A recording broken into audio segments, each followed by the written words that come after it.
As Deb mentioned in the kids' sermon, kids typically hate to take naps, and I was definitely that way when I was a kid. My brothers and sisters and I hated to nap. My parents gave up very quickly, just not worth the trouble. But my grandparents were just these very, very strict Germans, and you were staying at their house, you were taking a nap. I don't care whether you need it or not, whether you're too old or not, 2 o'clock in the afternoon. But they had to revert to tricks to get us to nap. And so one of their best ones was to play hotel. They're like, all right, we're going to pretend that we're in a hotel. And all the kids were different, like I was the, carrying people's bags, and my grandparents were the guests. And, my sister would work the front desk and all that. And they had jobs for us. And you can probably imagine that things quickly moved during the day. The day at the hotel went by like that. Because before you knew it, it was time to go to sleep. Right? And so everybody had to, staff included, everybody had to find a place to sleep and kind of take a nap time, right? And we would lay there going, they got us again. Like 1 minute we're playing a fun game, and the next minute we're napping. Like what happened? Like, okay. And as I look back, I'm like, my grandparents probably needed the nap more than we did. And so they probably should have just asked. We would have been okay with that. Grandma, Grandpa, you guys take a nap. We'll be okay.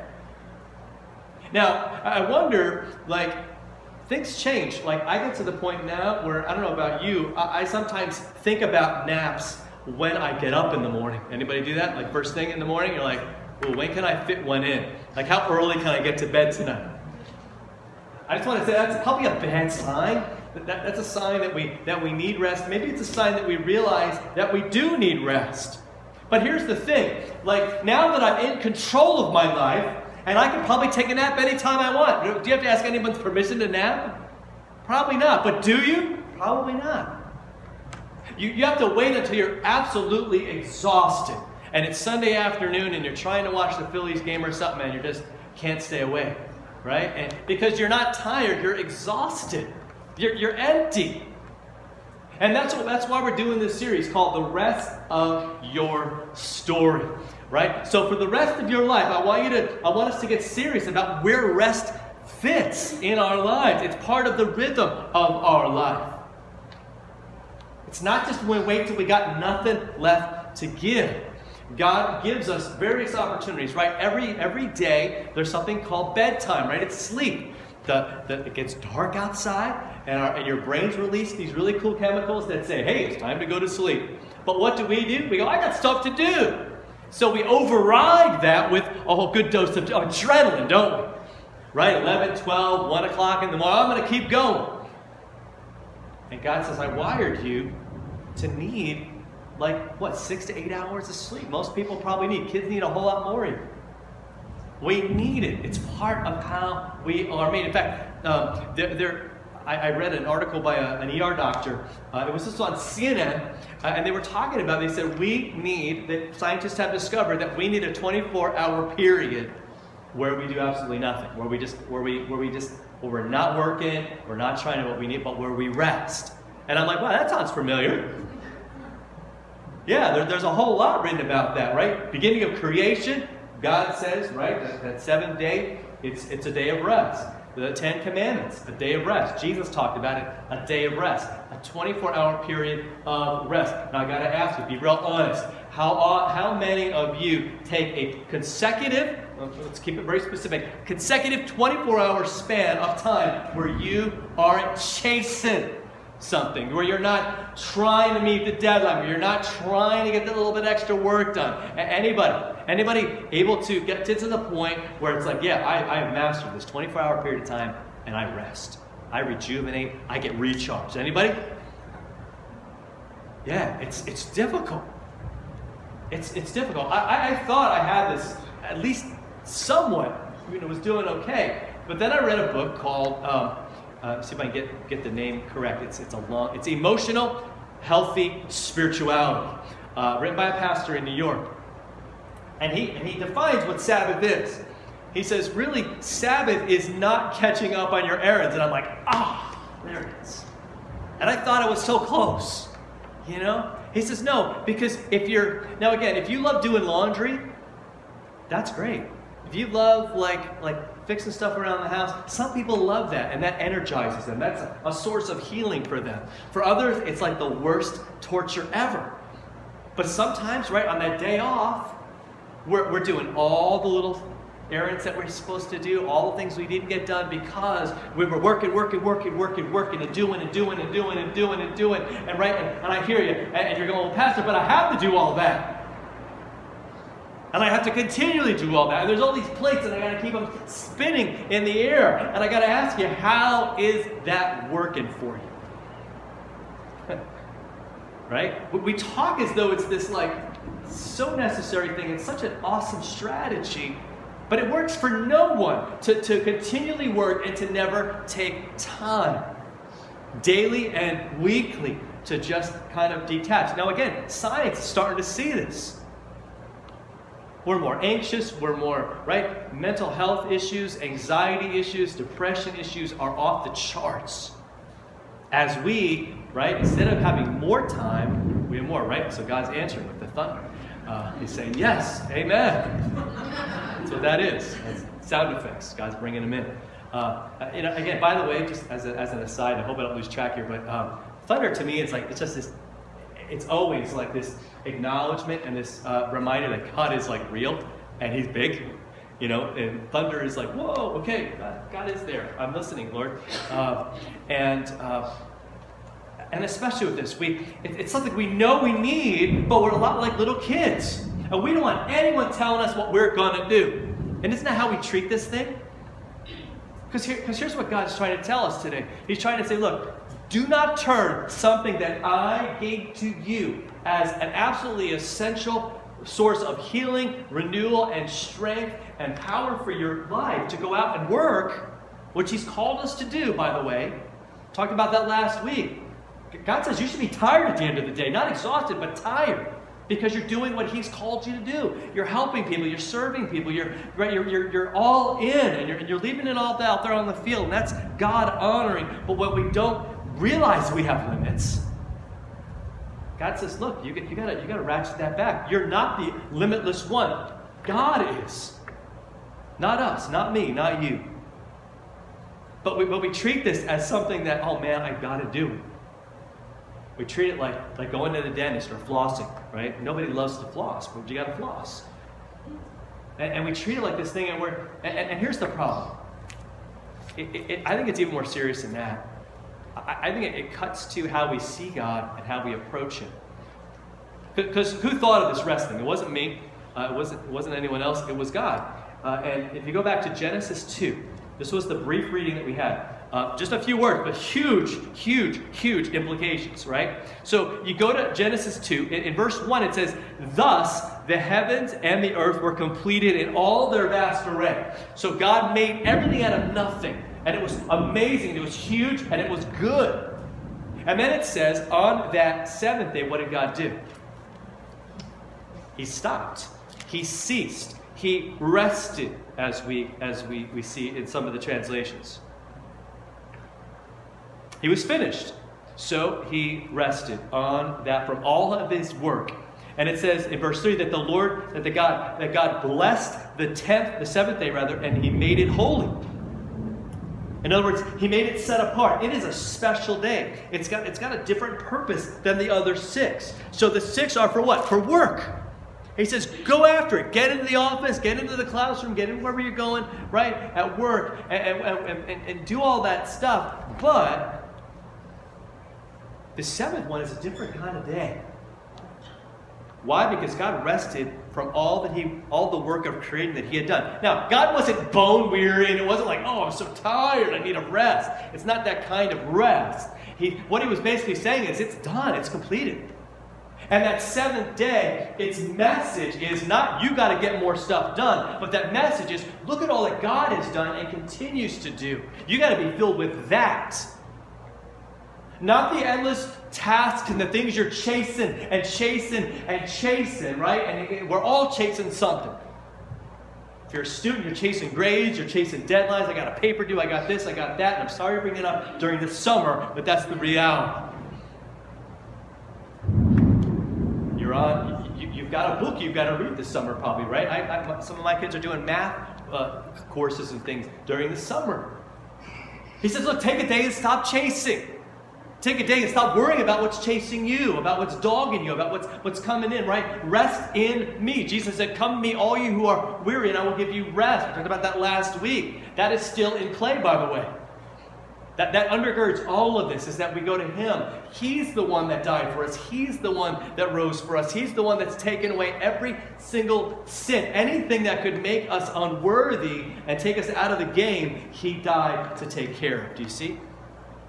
We're His kids now. We're His people. We're forgiven. We're loved. No sin is taken away from us. There's nothing the devil could accuse us, or any boss or any coworker or anyone can accuse us, right? And say, aha, you're not doing enough. Because what's our answer? You're right. He did it all.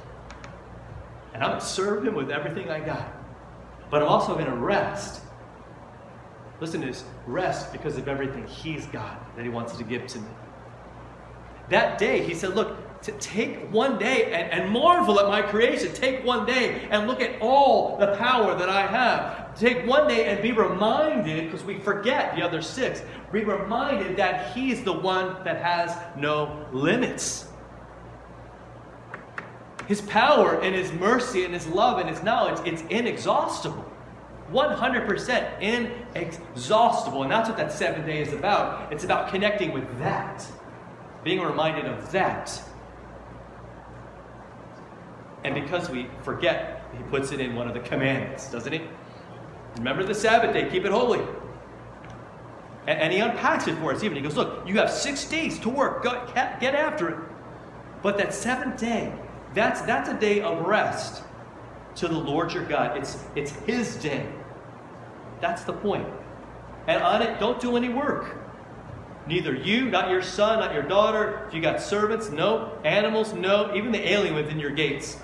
For in 6 days He made that, and He rested on that 7th day. And listen, it's this simple.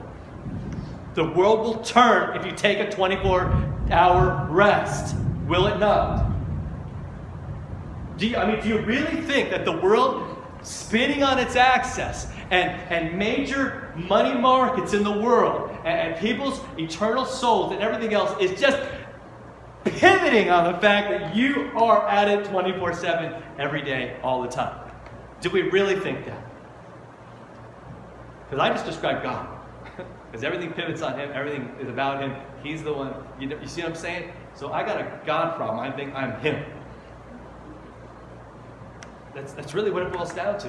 And is that, there's no surprise that when those 10 commandments, the first one is what? No other gods. He's God. No other gods. Don't make an idol. So maybe I have an idol. Maybe it's me. Maybe it's my power. Maybe it's my ability. And maybe I need a day where I just unplug from all that and realize that He's the one who is God. Psalm 127, unless the Lord builds the house, its builders labor in vain. Unless the Lord watches over the city, the watchmen stand guard in vain. He says, in vain you rise up early and you stay up late. You're toiling for food to eat, for He grants sleep to those whom He loves. He wants us to have rest. Why? Because then that's the only way we're going to have power to do what we got to do. And the reason why we're so worn out and exhausted and we feel like we have nothing to give is because we're always giving, or we're filling ourselves with more worry, with more doubt, with more fear, with more stuff, with more work. God says, you need more Jesus. In fact, you need to be filled. That's what He wants to do, is fill you, isn't it? I came that you might have life, Jesus said, and to the full. I came that you would have life and have it to the full. See, unfortunately, we bear more of a resemblance to those Pharisees who saw the Sabbath as a rule to follow. They missed out. It was a blessing to receive, a healing to get. Because they had problems, didn't they? Jesus, his followers, they eat on the Sabbath, and they interpret that as work. How crazy is that? How off balance do you have to get spiritually when you would interpret someone who's hungry eating and the preparation of it, which was simply to pick it and crush it, and eat it. That's work. Oh, you guys are evil, man. You're doing all kinds of bad things. He's saying, wait a second. And I don't want you to miss this. What Jesus is saying is the very purpose of the Sabbath is that you would be filled. That the hungry would come to Jesus and be filled. Do you see what I'm saying? The man with the shriveled hand. This guy's in a horrible situation, right? He's so limited about what he can do. And this is just a curse on his life. And Jesus says, hey, be healed. But before he does the healing, he says, hey, is it okay? Can I heal on the Sabbath? And they're like, no. I'll read what he says. And here's the problem, is they were looking for a reason to accuse Jesus. I'm reading from Matthew 12, verse 9 and following. Is it lawful to heal? And they said, well, they actually asked him, is it lawful to heal? They actually are wondering whether it's lawful. And they're actually trying to accuse him. And he just says, look, if you have a sheep and it falls into a pit on the Sabbath,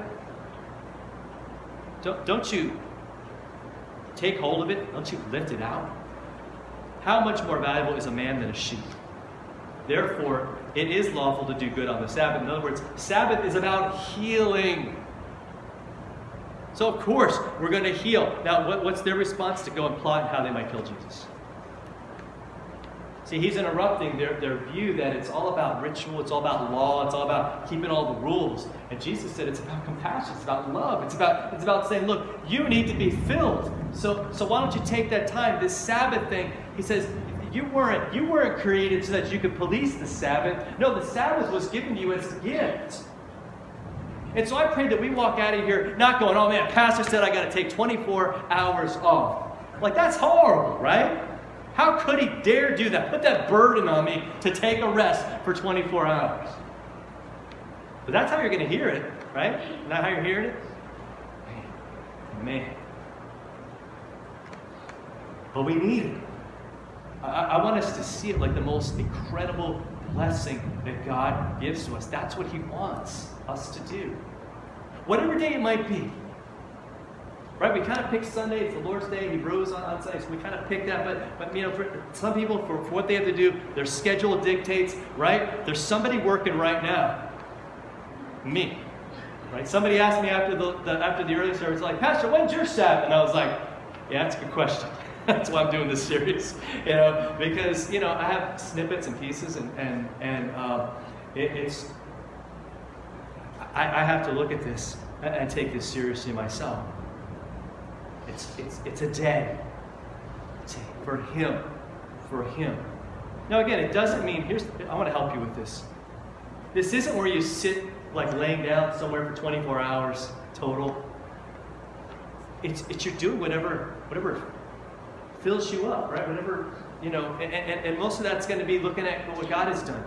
Taking some extra time on that day, right? We come to church on that day, but heading home and maybe talking about what the sermon was about, or you know, grabbing some other verses and looking at, and just again being filled, being healed, being fed by God, being fed, and every day, right? Follow the pattern, right? Every day there's a little Sabbath, right? There's a little rest at night when we sleep. That's an acknowledgement that God can run the universe when you're taking the 8 hours of rest at night. Because you need it. You need it. And God, listen to this. The Father says, I want to give that to you. This is Jesus' invite. He's not saying that the Sabbath, listen, it's not it's an invitation. Come, you who are weary, I will give you rest. Rest for your souls. I know I need it. I know we all need it. So I pray that we schedule it, right? Grab your phone, take it out, say, look, this is the day. Boom. Right? If somebody asks, hey, can you do this? You say, I'm playing with my kids, or I'm going to go and go golfing, or I'm going to go, right? I'm going to spend some alone time with the Lord. All right, and that'll lead to a really great conversation about who God is and why you're going to do that. But I'm afraid if I don't and if you don't put that in that calendar, it's not going to happen. Put it in the way you would your vacation, right? The way you would a cool trip. And maybe that's what you're going to do. Maybe you're going to take a trip. Maybe you're going to go somewhere for a day.